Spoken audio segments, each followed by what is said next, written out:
pessoal, agora fazendo um fechamento sobre todos os coeficientes que até agora aqui nós aprendemos, tudo bem? Vou fazer um apanhado geral sobre cada um daqueles que nós analisamos e analisar o gráfico de uma forma mais completa a partir de agora, tudo bem?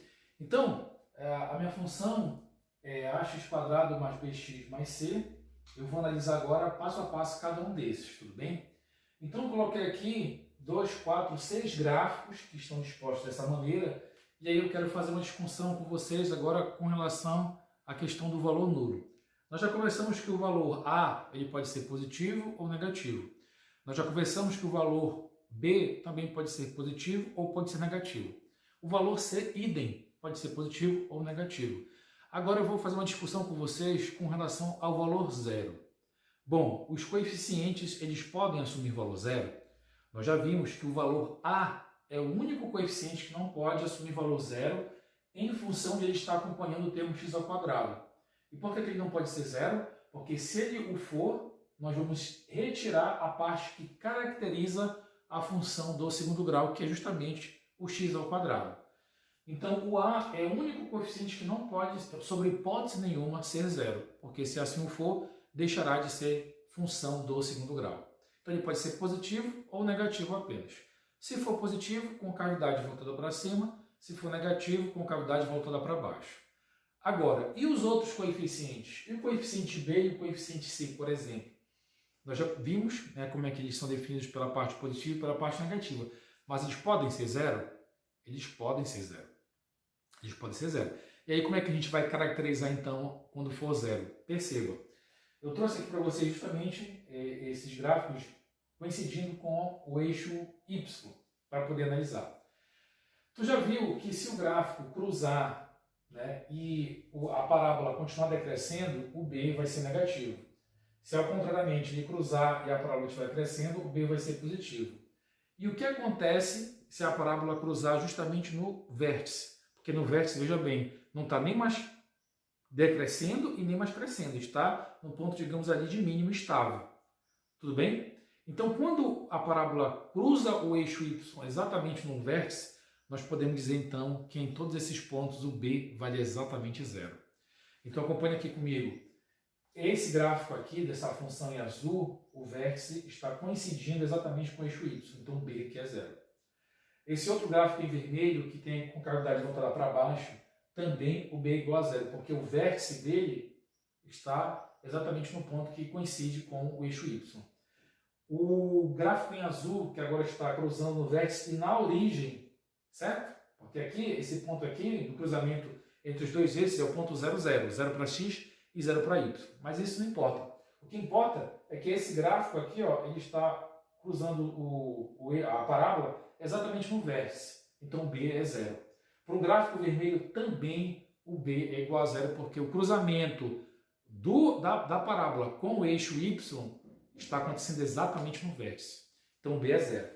O B também é zero aqui. Para esse gráfico, agora, trouxemos a parábola para a parte de baixo, para te mostrar que isso não tem nada a ver a questão de estar com concavidade para cima, com concavidade para baixo, ou na parte positiva ou na parte negativa do eixo. O que interessa é o cruzamento acontecer exatamente no vértice.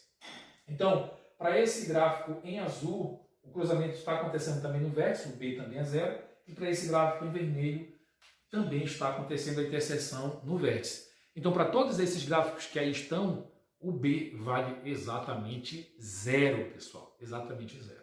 Tudo bem? Fazendo agora uma análise para o C. O que o C nos traz de informação? O C ele vai ser positivo se a parábola cruzar na parte positiva do eixo Y e vai ser negativo se cruzar na parte negativa do eixo Y. Mas a pergunta que vem, será que o C também pode ser zero? Ele pode ser zero. E quanto é que ele vai ser zero? Veja, nós já discutimos que esse C representa, o próprio valor dele representa o exato ponto onde acontece a interseção da parábola com o eixo Y. Então, se a parábola interceder exatamente o Y aqui, olhe para o Y, no zero, então é porque o C vale exatamente zero. Então veja, esse gráfico aqui tem um determinado C positivo, porque está cruzando aqui no vértice, mas é um valor que interessa esse valor do cruzamento. Essa outra parábola também tem um C positivo. Aqui para baixo, a em azul tem um C já negativo, porque está cruzando a parte negativa. E esse gráfico em vermelho também tem um C negativo. E quando é que o C vai dar zero? Para essas duas parábolas que estão bem aqui na origem.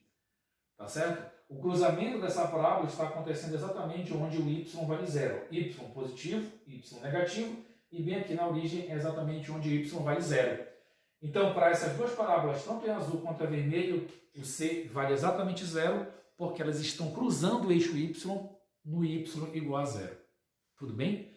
Então veja, através desses gráficos eu pude analisar todos os coeficientes, tá certo? Para todos esses gráficos aqui, o B vale zero. Para todos esses gráficos, o B vale zero. Para esses dois gráficos aqui de cima, o C é positivo. Para esses dois gráficos de baixo, o C é negativo. E para esses dois gráficos que estão aqui na origem, o C vale exatamente zero. Tudo bem? O A, como é que eu posso avaliar o A? Em hipótese nenhuma pode ser zero, mas ele pode ser positivo ou negativo. O que vai definir isso? A concavidade, o sentido da concavidade da parábola. A positivo, A negativo. A positivo, A negativo. Positivo e o A negativo de volta. Então, com isso, a gente encerra toda e qualquer análise sobre os coeficientes e o meu principal objetivo é fazer com que vocês agora, a partir de uma análise de uma função de segundo grau, simplesmente olhando, vocês já sabem fazer uma ideia de como aquela parábola está no plano cartesiano. O que está faltando nós analisarmos agora? Apenas as raízes. Tudo bem? Apenas as raízes. Que é justamente quando essa parábola vai fazer a interseção com o eixo X. A nossa análise agora vai se voltar para o eixo X.